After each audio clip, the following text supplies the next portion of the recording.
यह कहानी है एक ऐसे आदमी की जो जेल के अंदर पूरी जिंदगी के लिए फंस जाता है। अब उसे इस जेल में अपनी बाकी की पूरी जिंदगी बितानी थी, लेकिन जब उसे पता चलता है कि उसकी बेटी की जान कुछ ही दिनों के लिए है तो वो यहाँ से किसी भी कीमत भागने का फैसला करता है। लेकिन उसे क्या पता था कि उसका ये फैसला एक सपने में बदलने वाला है। तो कहानी की शुरुआत में हमें एक आदमी फ्रैंक दिखाया जाता है जो एक बुक पढ़ रहा था। उसके चेहरे से साफ पता चल रहा था कि वो यहाँ खुश नहीं है। दरअसल उसे इस जेल में अपनी पूरी जिंदगी बितानी थी और ऐसा वो हरगिज नहीं चाहता था। वो अपनी आधी जिंदगी यहाँ बिता चुका है और अब वो बाकी की जिंदगी अपनी बेटी के साथ गुजारना चाहता है। इधर हमें कुछ कैदी दिखाई देते हैं जो एक लॉन्ड्री रूम में नाली का ढक्कन खोद रहे थे। वो जैसे तैसे करके उस नाली का ढक्कन तोड़ देते हैं जिससे वहाँ एक बड़ी सी सुरंग बन जाती है। वो सब एक एक करके उस सुरंग से बाहर भाग निकलते हैं। आखिर में ब्रोडी नाम का कैदी वहाँ फ्रैंक के आने का इंतजार करता है, लेकिन काफी देर तक इंतजार करने के बाद भी उसे वहाँ फ्रैंक का नामो निशान तक नहीं मिला। इसलिए वो मजबूरन उसे अकेला छोड़कर उस सुरंग में कूद जाता है। लेकिन जल्दी में ब्रोडी अपनी टोपी वहीं भूल जाता है। लेकिन तभी मौके पर फ्रैंक वहाँ पहुंच जाता है। वो पहुंचते ही ब्रोडी की टोपी उठाकर वहाँ से नीचे कूद जाता है। इसके बाद हमें फ्लैशबैक का सीन दिखाया जाता है जहाँ हम फ्रैंक को देखते हैं जो एक धोबी था। उसका काम इस जेल में मौजूद सब कैदियों के मैले कुचैले कपड़े धोने का था। वो हर रोज की तरह कैदियों के कपड़े धो धो कर थक चुका था। उसे इस जेल में अपनी पूरी जिंदगी बितानी थी, इसलिए अब मजबूरन वो इस काम को कर रहा था। उसे पता था कि अगर उसने इस काम को छोड़ दिया तो वार्डन उसे उसकी मौत से पहले ही इस जेल में तड़पा तड़पा कर मारेगा। इसलिए वो चुपचाप अपने काम में ध्यान देता और किसी से भी बात नहीं करता। एक दिन जब वो काम करके अपने सेल में लौटा तब उसने देखा कि उसका साथी जो उसके सेल में उसके साथ रहता था वो अपना सारा सामान पैक करने में लगा था। उसकी अभी रिहाई का टाइम आ चुका था क्योंकि उसकी कैद पूरी हो चुकी थी और अब वो इस जेल से आजाद होने वाला था। ये देखकर फ्रैंक का दिल अंदर से दुखी हो गया क्योंकि उसके सामने उसका साथी अपने परिवार में जा रहा था। लेकिन उसकी बदकिस्मती उसे इस जेल में पूरी जिंदगी काटनी थी। जब तक वो मर नहीं जाता तब तक वो इसी जेल में रहेगा। इधर सब कैदी नए आने वाले कैदियों का इस्तकबाल करने के लिए तैयार खड़े थे। इसी बीच वो सब कैदी जेल के अंदर पहुंच जाते हैं। सब कैदियों को उनका सामान उनके हाथ में थमाकर जेल में लाया जाता है। सब कैदी उन्हें जेल में आता देखकर बहुत खुश होते हैं क्योंकि इस जेल में आने वाले हर नए कैदियों पर पुराने कैदियों के लीडर उन पर अपना नंबर लगाते थे, मतलब उन्हें चुनते थे और उन सब के बीच फाइटिंग करवाई जाती है। जो भी उस फाइटिंग में जीत गया उसे वो कैदियों के लीडर खरीद कर अपने ग्रुप में शामिल कर लेते थे। इसी बीच एक कैदी जिसका नाम रिजा था उसका भाई टोनी आकर उसे खुशी से बताता है कि इस बार हमें अपने ग्रुप के लिए सबसे तगड़ा फाइटर चुनना होगा ताकि हम हर फाइटिंग जीत सके। इधर सब कैदियों की चेकिंग करके उन्हें अलग अलग सेल में भेज दिया जाता है और एक कैदी जिसका नाम लेसी था उसे फ्रैंक के सेल में भेजा जाता है। उस सेल के अंदर आते ही लेसी को सिर्फ और सिर्फ बुक पढ़ने की जगह और सोने के लिए 2 चारपाइयां दिखाई देती है। इसके बाद रात होने पर सब कैदियों को अपने अपने सेल के अंदर जाने के लिए कहा जाता है। लेकिन उसी रात फ्रैंक के लिए एक गार्ड लेटर लेकर आता है। जब फ्रैंक उस लेटर को खोलकर पढ़ता है तो उसके अंदर लिखा था कि फ्रैंक के कई साल घर न आने पर उसकी बेटी ने अपनी जान लेने की कोशिश की है और अब वो हॉस्पिटल में एडमिट है और उसकी हालत बहुत सीरियस है। यहाँ तक कि डॉक्टर ने भी उसे जवाब दे दिया है कि अगर कुछ दिनों तक उसका दिमाग शांत न हुआ तो उसकी जान जा सकती है। ये सुनकर फ्रैंक के पैरों तले जमीन ही खिसक जाती है क्योंकि उसकी बेटी ही उसका सब कुछ थी और अब उसकी बेटी की जान खतरे में। इसलिए वह अंदर ही अंदर सोचने लगता है कि चाहे कुछ भी हो जाए वह हर हाल में अपनी बेटी से मिलकर ही रहेगा। फ्रैंक अपने दिल के सुकून के लिए सीधे एक चर्च में आता है, लेकिन वहाँ चर्च बंद था। एक गार्ड आकर उसे बताता है कि अभी टाइम खत्म हो चुका है, अब तुम सुबह ही आना। इसलिए वह वापस जाने लगता है, लेकिन वहाँ वह गार्ड फ्रैंक के चेहरे पर दुख देखकर उस चर्च का दरवाजा खोल देता है। चर्च के एक कोने में फ्रैंक उस लेटर को देखकर फूट फूट कर रोने लगता है क्योंकि जिसकी वजह से वह इस जेल में अपनी कैद काट रहा था उसी की जान अब दांव पर लगी हुई है। अगली सुबह जब फ्रैंक मशीन में कपड़े धो रहा था तब उसकी नजर उस मशीन के एयर वेंट पर पड़ी। वहीं उसे ऊपर एक पानी का पाइप भी दिखाई देता है जिससे पानी टपक रहा था। ये देखकर उसे समझ आ जाती है कि हो न हो ये पाइप इस जेल से बाहर जाता होगा और यहीं से शुरू होती है असली कहानी। उसी रात फ्रैंक अपने साथ वाले सेल के कैदी ब्रोडी को उस एयर वेंट के बारे में बताता है कि अगर तुम मेरा साथ दो तो हम मिलकर इस जेल से भाग सकते हैं। फ्रैंक उससे कहता है कि मैं सिर्फ और सिर्फ अपनी बेटी के लिए यहाँ से भागना चाहता हूँ क्योंकि मेरी जान उसी में है। मैं उसे खोना नहीं चाहता और मुझे यकीन है कि मेरे जाते ही वह ठीक हो जाएगी। लेकिन ब्रोडी उसे साफ साफ मना कर देता है कि मैं तुम्हारा साथ नहीं दूंगा। उसे पता था कि अगर वह यहाँ से भाग भी गए तो आगे आता हुआ नदी का पानी उन्हें डूबा कर मार देगा। दरअसल ब्रोडी को इस जेल का चप्पा चप्पा पता था, लेकिन ब्रोडी उसका साथ देने से मना कर देता है। इसलिए जब फ्रैंक उसे वह लेटर दिखाता है तब वह आगे से उसका साथ देने के लिए तैयार हो जाता है। ब्रोडी उससे कहता है कि तुम्हें यहाँ से भागने के लिए एक कैदी लेनी जो बॉक्सर है उसकी जरूरत होगी। वो इस जेल का सबसे खतरनाक कैदी है, वो अगर चाहे तो हमारी कुछ मदद कर सकता है। इसलिए उसी दिन फ्रैंक सीधे लेनी के पास आता है जो बहुत गुस्से में था। दरअसल उसकी कुछ ही दिन बाद रिहाई होने वाली थी, लेकिन एक कैदी को पीटने पर उसकी सजा और बढ़ा दी जाती है जिसकी वजह से वह बहुत तपा हुआ था। फ्रैंक उसे यहाँ से भागने का अपना सारा प्लान बता देता है जिसे सुनकर लेनी उसे हाँ बोल देता है क्योंकि लेनी के पास भी यह मौका था वार्डन से बदला लेने का और यहाँ अब ये 3 साथी हो चुके थे। इसलिए वो तीनों अपना अगला प्लान बनाने लगते हैं। वो तीनों बैठकर डोमिनो गेम खेल रहे थे, लेकिन किसी को क्या पता कि वो गेम खेलने के बहाने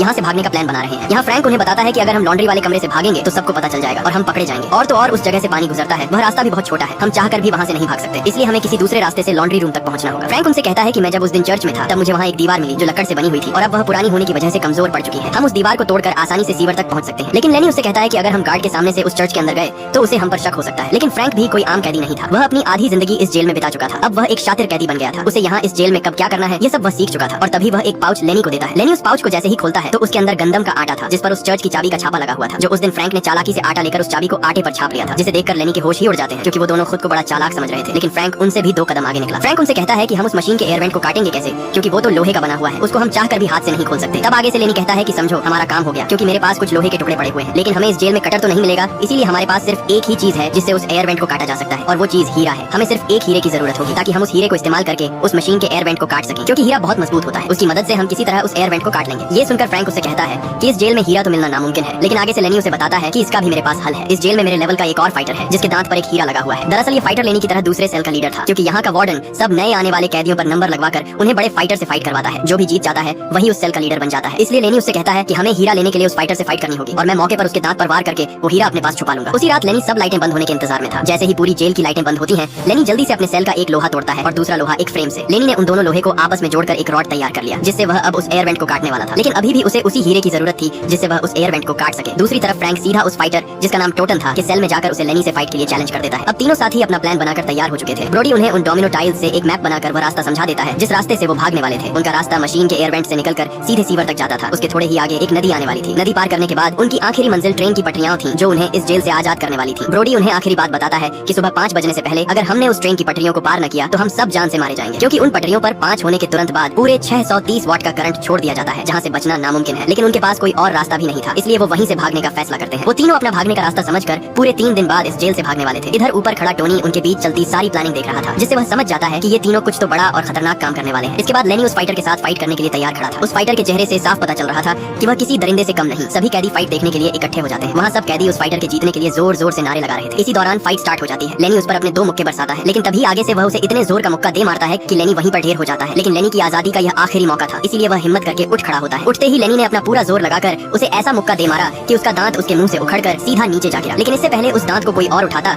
लेनी मौके पर ही उस दांत को अपने पास छुपा लेता है। इसी दौरान वह बहाना बनाकर बेहोश हो जाता है ताकि उसे और न लड़ना पड़े, इसलिए उसे बेहोश होता देख गार्ड्स आकर उसे वहाँ से ले जाते हैं। उसी रात लेनी अपने सेल के अंदर हीरे को उस लोहे के रॉड से जोड़ रहा था। उस हीरे को जोड़ते ही वो एक नुकीली तेज धार कटर जैसी रॉड तैयार कर लेता है। अगले दिन नहाते समय टोनी फ्रैंक के पास आता है। वो उससे कहता है कि मुझे तुम्हारे बारे में सब पता है, तुम तीनों यहाँ से भागने का सोच रहे हो, लेकिन ये सोच मैं तुम्हारी कभी पूरी नहीं होने दूंगा। टोनी उसे धमकाकर कहता है, मुझे बस 1 किलो का ड्रग का पैकेट चाहिए, नहीं तो मैं तुम्हारा सारा प्लान वार्डन को बता दूंगा और तुम अपनी सारी जिंदगी यहाँ कुत्ते की तरह मरोगे। इसलिए ये सारी बात फ्रैंक ने अपने साथियों को बता दी कि टोनी को 1 पैकेट चाहिए, तभी वो हमारा पीछा छोड़ेगा, नहीं तो हम सब हमेशा के लिए यहाँ कैद हो जाएंगे। वो उसे मारकर अपने रास्ते से हटा भी नहीं सकते थे, क्योंकि टोनी इस जेल में सबसे खतरनाक कैदी रिजा का भाई था। उसके होते हुए उसे कोई भी हाथ नहीं लगा सकता। उन्हें पता था कि अगर उन्होंने उसे मार दिया तो रिजा उनके टुकड़े टुकड़े कर देगा। इसलिए ना चाहते हुए भी फ्रैंक उन दोनों से कहता है कि हमारे पास टाइम बहुत कम है, हमें इस जेल के अंदर एक कैदी विव बटिस्टा की मदद लेनी होगी। वही एक ऐसा कैदी है जो हमारी मदद कर सकता है। दरअसल विव बटिस्टा इस जेल में वार्डन के साथ मिलकर सबको ड्रग बेचा करता है, लेकिन इस ड्रग की कीमत बहुत ज्यादा होती है जो आम कैदी नहीं ले सकता है। इसलिए टोनी उन्हें इस्तेमाल करके उनसे ड्रग मांग रहा था। उसी दिन फ्रैंक सीधे बटिस्टा के पास आता है। फ्रैंक उससे कहता है कि अगर तुम इस जेल से भागना चाहते हो तो तुम्हें हमारी मदद करनी होगी। फ्रैंक उससे कहता है कि तुम्हें एक ड्रग का पैकेट टोनी को देना होगा। इसलिए ये सुनकर बटिस्टा मान जाता है, लेकिन बटिस्टा को पता था कि अगर उसने टोनी को ड्रग का पैकेट दे भी दिया तो फिर भी वो उनका भागने का प्लान वार्डन को बता देगा। इसलिए बटिस्टा उसे रास्ते से हटाने के लिए उसके पैकेट में जहर मिलाने का फैसला करता है। बटिस्टा उसी रात उस ड्रग में जहर मिलाकर एक पैकेट तैयार कर लेता है। बटिस्टा बुक देने के बहाने आकर वह पैकेट सीधे फ्रैंक के सेल में फेंक देता है। रात टोनी अपने दोस्त के साथ वह पैकेट लेने के लिए आ जाता है, जिसे देखकर फ्रैंक उस पर गुस्से में होता है कि मैंने तुम्हें अकेला आने के लिए कहा था, क्योंकि अगर यह बात बाहर तक फैल गई तो उनका सारा प्लान फेल हो जाएगा और वे सारी जिंदगी यहाँ कैदी बनकर रह जाएंगे। लेकिन टोनी आगे से कहता है कि मैंने जो कहा है वो करो, मेरा पैकेट मुझे दो, नहीं तो तुम्हारा सारा पोल खोल दूंगा। इसलिए फ्रैंक उसके हाथ में वो ड्रग का पैकेट दे देता है। लेकिन इससे पहले टोनी वहाँ से जाता, वो फ्रैंक के साथी लेसी को तंग करने लगता है, क्योंकि टोनी की नजर पहले दिन से ही लेसी पर थी। लेकिन लेसी भी कच्चा खिलाड़ी नहीं था। आगे से वो कुर्सी उठाकर उसके सर पर लगातार दे मारता जाता, जिसे देखकर टोनी का साथी वो पैकेट लेकर वहाँ से भाग निकलता है। लेसी अब टोनी को छोड़ने वाला नहीं था। वो एक सरांदा उसके मुंह पर दबाकर उसे मारने की कोशिश करता है, लेकिन मौके पर फ्रैंक उसे रोक देता है। उस पिटाई की वजह से टोनी की हालत बुरी हो जाती है। लेसी ने उसकी इतनी पिटाई की कि वो ठीक तरह से चल भी नहीं पा रहा था। वो रेंगता रेंगता जैसे ही सीढ़ियों के पास आता है वो एकदम सीढ़ियों से नीचे जा गिरता है और गिरते ही टोनी की वहीं पर मौत हो जाती है। उसकी मौत की खबर एक कैदी सीधा उसके भाई रेजा को जा देता है। उसकी मौत की खबर सुनते ही रेजा सीधा टोनी के सेल में आता है। जैसे ही वो टोनी के साथी को उठाता है वहाँ वो मर चुका था। दरअसल उसने लालच में आकर वो सारा ड्रग ले लिया था जिसमें जहर था, और उस जहर की वजह से उसकी भी मौत हो जाती है। इधर टोनी के मरते ही पूरी जेल में अलार्म बजने लगता है। इसलिए फ्रैंक अपने सेल से टोनी का फैला हुआ सारा खून साफ कर देता है, क्योंकि उसे पता था कि रेजा उससे पूछताछ करने जरूर आएगा। दूसरी तरफ गार्ड ने लेसी को एक अंधेरी काल कोठरी में डाल दिया। जैसे ही रेजा को पता चलता है कि उसके भाई की मौत के पीछे फ्रैंक का भी हाथ है तो वह सीधे उसके सेल में आता है। रेजा उससे कहता है कि मैं तुम्हारी जान बख्श दूंगा अगर तुम मुझे सच बता देते हो। पहले तो फ्रैंक उसे झूठ बोल देता है, लेकिन उसे पता था कि रेजा उसकी जान ऐसे नहीं छोड़ेगा। तब वो उसे सच बता देता है कि मेरा कोई कसूर नहीं है, तुम्हारा भाई टोनी खुद लेसी को तंग कर रहा था, इसलिए लेसी ने उसे आगे से पीट डाला। ये सुनकर रेजा के अंदर लेसी के लिए बदले की आग भड़कने लगती है। रेजा उससे कहता है कि जैसे ही लेसी काल कोठरी से बाहर आएगा तुम उसको मेरे सेल में लेकर आओगे। दरअसल अब रेजा लेसी को अपने सेल के अंदर ही मारकर अपने भाई का बदला लेने वाला था। इधर सब दोस्त अपने अपने काम में लगे हुए थे। ब्रोडी अंधेरे के लिए कुछ मोमबत्तियां तैयार कर लेता है। यहाँ लेनी जेल से चुराया हुआ एक हथौड़ा और पेचकस निकाल लेता है और दोनों उन चीजों को कपड़े के अंदर लपेट कर छुपा देते हैं। जैसे ही बटिस्टा सबके कपड़े लेने के लिए आता है वो दोनों चालाकी से उन कपड़ों को उस टोकरी में डाल देते हैं जिनमें उनके काम के हथियार थे, क्योंकि यह टोकरी बटिस्टा सीधे ऊपर लेकर जाने वाला था। बटिस्टा उन कपड़ों को लेकर नीचे लॉन्ड्री रूम में फेंक देता है, क्योंकि फ्रैंक के अलावा कोई भी कैदी लॉन्ड्री रूम में नहीं आ सकता था। वो कपड़े सीधा फ्रैंक की टोकरी में आ गिरते हैं। उन कपड़ों को लेकर फ्रैंक लॉन्ड्री रूम में छुपा देता है, क्योंकि आज रात ये सब यहाँ से भागने वाले थे और ये सब सामान उनके काम आने वाला है। फ्रैंक जैसे ही सब सामान छुपाकर ऊपर आता है तब पीछे से एक गार्ड उसे अपने पास बुलाता है। ये सुनकर उसके रोंगटे खड़े हो जाते हैं, क्योंकि अब उसे लगा कि उसका ये प्लान फेल होने वाला है। लेकिन जब वो गार्ड के पास आता है तो वो उससे कहता है कि तुमसे मिलने के लिए कोई आया हुआ है। दरअसल उसकी बीवी उससे मिलने के लिए आई हुई थी। उसकी बीवी उसे बताती है कि हमारी बेटी अब हमारे बीच नहीं रही, क्योंकि कल रात वह हॉस्पिटल में ही अपना दम तोड़ चुकी है। ये सुनकर फ्रैंक के पैरों तले जमीन ही खिसक जाती है, क्योंकि वह जिसके लिए यहाँ से भागना चाह रहा था वह अब इस दुनिया में नहीं रही। इसलिए अब वह इसी जेल में अपनी जिंदगी काटने का फैसला करता है। उसी दिन लेसी को काल कोठरी से निकाल दिया जाता है। लेसी सीधे अपने सेल में आता है। आते ही फ्रैंक उसे बताता है कि रीजा ने मुझे तुम्हें उसके सेल में लेकर आने के लिए कहा, क्योंकि वह तुमसे अपना बदला लेने वाला है। फ्रैंक उसे अपनी बेटी की फोटो देकर कहता है कि चर्च के एक कमरे में होल होगा, वहाँ बटिस्टा और लेनी तुम्हारा इंतजार कर रहे होंगे। दरअसल फ्रैंक ये इसलिए कहता है क्योंकि अब उसका इस जेल से भागने का कोई फायदा नहीं था, क्योंकि उसकी बेटी पहले ही इस दुनिया से जा चुकी है और अब वह खुद यहाँ से भागने की बजाय लेसी को भागने के लिए कहता है, क्योंकि उसे पता था कि रीजा लेसी को जान से मार डालेगा। इसलिए वह उसकी जगह खुद की जान कुर्बान करने के लिए तैयार था। उधर रात जैसे ही वो गार्ड चर्च बंद करके वहाँ से जाता है, तब लेनी भी वहाँ अपने साथियों को बुलाने के लिए आ रहा होता है, जो दोनों बहाने बहाने वहाँ झाड़ू देने में लगे हुए थे। जैसे ही वो गार्ड वहाँ से ऊपर जाता है, तब पीछे से लेनी अपने सर में छुपाई हुई चाबी बाहर निकाल लेता है। वो जल्दी से उस चर्च का दरवाजा खोलकर अंदर घुस जाते हैं। वो तीनों सीधे उसी कमरे में जाते हैं जो फ्रैंक ने उन्हें बताया था। वो तुरंत उसी लकड़ को तोड़ने में लग जाते हैं जो पुरानी होने की वजह से कमजोर पड़ चुकी थी। वो जैसे तैसे करके उस लकड़ वाली दीवार को तोड़कर उस सीवर तक पहुंच जाते हैं। इसके बाद हमें वही सीन दिखाया जाता है जहाँ उस रात सब कैदी भाग रहे थे। लेनी उस एयरवेंट के अंदर आते ही अपनी रॉड से उस एयरवेंट को काटने लगता है। जैसे तैसे करके वो उस एयरवेंट को बीच से काट देता है। एयरवेंट के कटते ही वो सब एक एक करके उस एयरवेंट की नाली को पार करके आगे बढ़ते हैं। आगे बढ़ते हुए उनके सामने एक कुआं था जिसे पार करके ये लोग आगे जा सकते थे। इससे पहले वो वहाँ से जाते तभी बारिश शुरू हो जाती है, लेकिन किसी तरह करके वो सब उस कुएं के अंदर उतर जाते हैं। उतरते ही उन्हें सामने एक दरवाजा दिखाई देता है जो बहुत मजबूती से बंद था। वो सब जैसे तैसे करके अपना पूरा जोर लगाकर उसे खोल देते हैं। उस दरवाजे के खुलते ही